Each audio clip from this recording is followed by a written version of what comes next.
Focus on customer service, participate in community activities to raise local visibility, reward patients who bring referrals to your practice. These are just a few simple ways to market your practice, even on a tight budget. What is it about these strategies that will give you the biggest bang for your buck? And what else can you do to keep your patient volume up during these leaner times? You are listening to ReachMD on XM 160, the channel for medical professionals. Welcome to the Business of Medicine. I'm your host, Dr. Larry Kaskel. My guest today is Judy Capko, founder of the practice management and marketing firm Capko Company, based in Thousand Oaks, California. Judy's newest book is called Take Back Time, Bringing Time Management to Medicine. Judy, welcome back to the show. Thank you, Larry. So obviously we are in tough economic times and we need to still market our practices. How important does customer service become at this time versus any other time?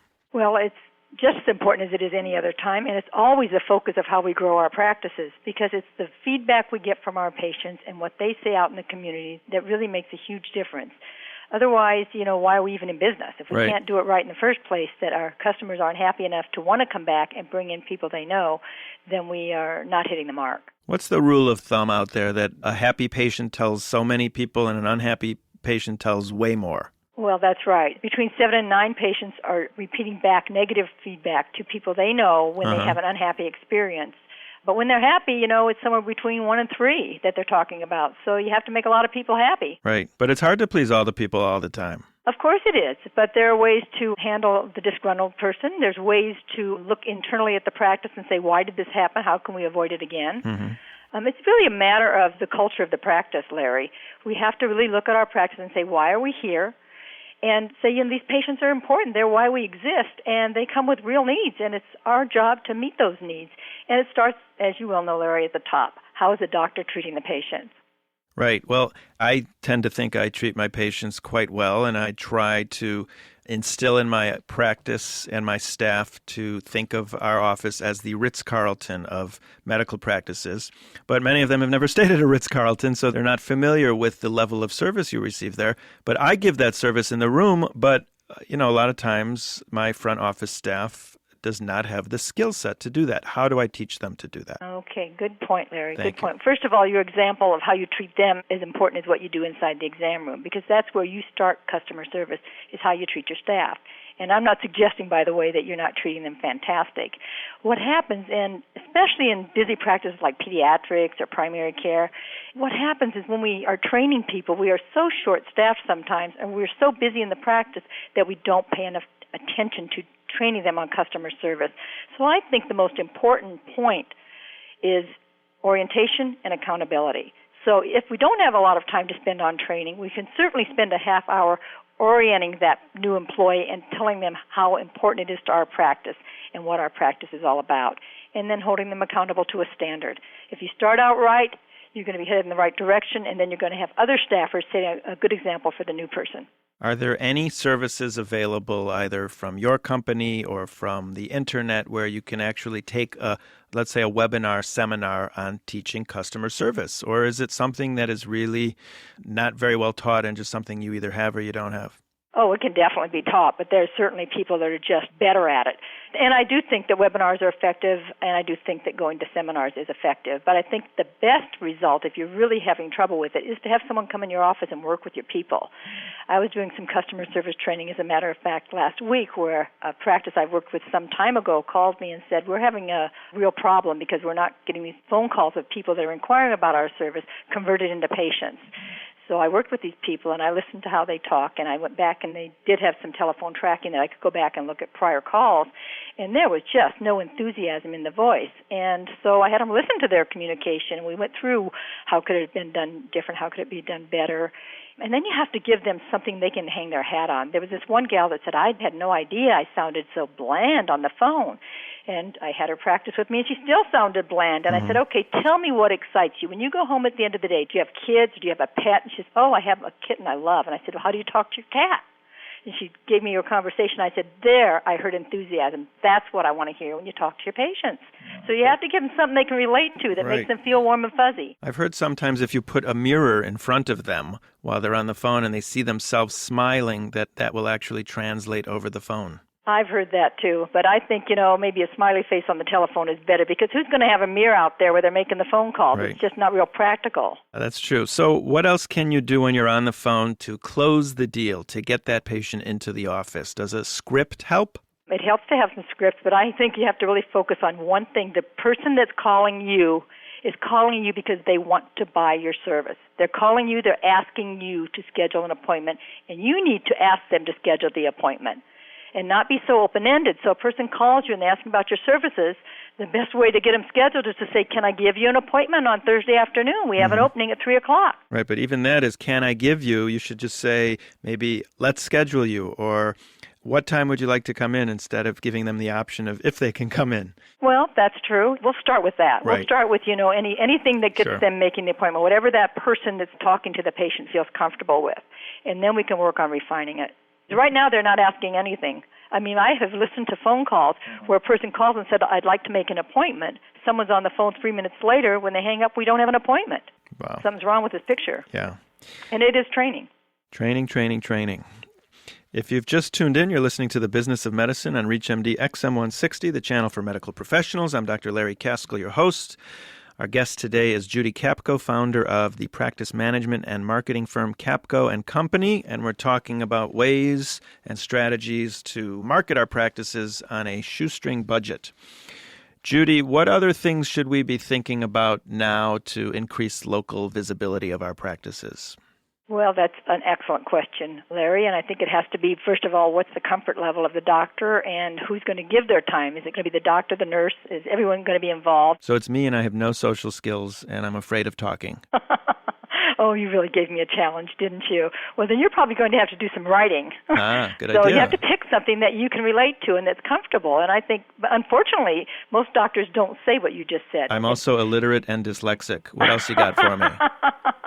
Well, then you have to hire someone to do it, and that can be done as well. There is a solution to this problem. Wow, you're good. Have you ever thought of going into consulting? I just might do that when I grow up. All right, go on, please. So there's a solution to every problem. And what you have to find out is what's near and dear to your heart, the doctor, the staff. What do you like to do?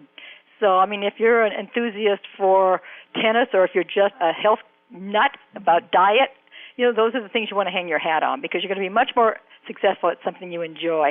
Unfortunately, a lot of doctors will listen to something that one of their peers did, and they'll want to mimic that, and they'll say, this doctor across town did this, and he got so busy. Well, that was that doctor, and maybe that's something that he could succeed at, but that doesn't necessarily mean that's the road you should take. So be true to yourself first. So if I don't want to do any of that, what kind of advertising actually works for doctors? Well, I have a lot of bias here. I am just not crazy about advertising. Mm-hmm. It hasn't worked for me ever, so and it's that's costly. why I'm asking. Your dollars are far better used to train that staff, work from the inside out, get involved in your community. But I'm not saying advertising doesn't work. Mm-hmm. You have to have a budget for it, right. And it has to be repeat, and it has to be good, and it should be relative to what you're doing. If you are orthopedic that focuses on sports medicine, being in the high school's program, right. An ad there might be suitable. The other thing is having your ad done professionally. Mm-hmm. Doctors tell me, that ad didn't work, and then I look at the ad and I go, well, you can run this ad, till the cows come home, and you're never getting anything. So it has to be the quality of the ad and the way it's written. All your advertising should be designed so that the patient wants to respond to it, so that you give them a benefit. Don't talk about the features, how great you are, but talk about what they're going to get by answering this ad. What is an appropriate budget for marketing of a practice? Is it 5% of revenue, 1% of revenue? Is there a benchmark out there? Sure there is, and I personally think it should be 5% for every practice. But, however, a new practice can expect to spend substantially more, and it's also specialty related. If you're in plastic surgery or dermatology, you're going to spend a lot more the first year or two, but boy, you're going to get the rewards 3 or 4 years down the road. And what if your practice is doing well and you're getting new patients just by word of mouth, and you've never done marketing? Why start now? Well, there wouldn't be any need to unless you have something new that you've added to the practice. Mm-hmm. I mean, you are marketing continually. You're marketing by the customer service. We come back to that first question, the customer service you give, right. The way you treat your patients, making sure that you end each visit by asking if there's anything else you can do for the patient. One of the things that I really notice, and it's pretty common thread out there when I'm doing mystery visits or even when I'm just doing other types of consulting in a practice, the physician is marvelous and introducing himself to the new patient and treating the new patient differently than the average patient that comes through the door. Right. We don't know this patient. We're developing a relationship. It's like dating. We misrepresent ourselves. We put on our best mask. You do a great job, but your staff does a miserable job. Yeah. They do a miserable job. They look at the patient as a task. Get rid of the sign-in sheets. Make them greet a patient. Make them give their name. Teach them this. Teach them to give their name, to smile at a new patient, to welcome them to the practice. It's not difficult. It should be a habit. Instead, they use the expression, greet them, treat them, and street them. It's true. We need to look and say, this is a person. Treat that person like it's your mother, your sister, your brother, somebody you really care about, and not just a task that needs to be done. And we set ourselves up for that in the office. And sometimes we work against each other in the front and the back. The nurse is saying, why haven't they got that patient chart ready for us? We end up with bottlenecks at the front office, and the person is so overwhelmed with what they have to do that, they can't think of it as anything more than a task that I have to quickly get through. And if I stop and start talking with the patient, I'll never get where I need to get. That's where we start looking at the things that are now out there to help us. The technology tools are just marvelous, helping our patients learn more about our practice. So there are other things we can do where we tap into technology that wasn't available 20 years ago. I'm glad you just brought that up, using technology to market your practice. I am currently designing a new website. Well, good for you. I'm Thank proud you. of you. And I'm going to use this as an opportunity to get some free advice. Okay. What do I need to put on my website to make me stand out and to make my website better than everyone else's and make people want to come see me? What are the crucial elements? The crucial elements are, first of all, have it professionally written. You can write out kind of the things that you want that are important to you, but have it professionally written so they get rid of all the jargon that is medical related and make it patient sensitive. Okay, done. Focus on some basics up front.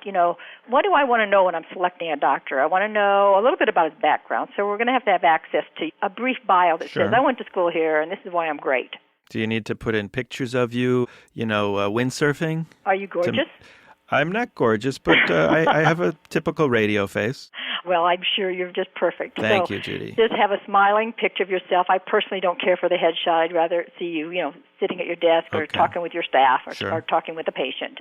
What about putting video on there and actually having each provider talk, or is that just not necessary? It depends on what you have to say. Some of them are excellent. They should be short. I just recently viewed a website that has a wonderful, wonderful video for each doctor that's very short, but everything they're saying talks to the mission of the practice. What's our mission? What's our culture? And it's consistent between each of the doctors, even though they're saying something different. So you want to look for consistency in your message. You want sincerity. You want to look at it from the patient's viewpoint. And give them some tools. Get them to MapQuest how to find your office. So when you're on the phone with a new patient, your staff isn't spending 10 minutes telling them how to find your office. Right. Send them to the website. Have your website posted in the office. Have it on your business card. Have it everywhere so that people know this is where you go to get information about our practice. When I talk about tools, the most common services that you give, you want to talk about perhaps some conditions that you treat. You want to give them some resources to go to. Because let's face it, your patients are coming in, am I right, with information off the Internet? Absolutely. And some of our doctors are going, oh, no, they've been on the Internet. Well, if they go to your website, you're going to give them links to Internet places where information is valid from your opinion and that you agree with. So you're helping build a consensus. Is there a threshold of how many links you want to have on there? Because if you put a link, they may go away from your website and not come back. So you want to kind of keep them on your website. Well, then I think the thing then is to look at, not only how many tab bars you have for them to go to. The person that's looking for educational information is going to go to that tab. So you want to give it to them. You want to give them what they need. Don't overwhelm them.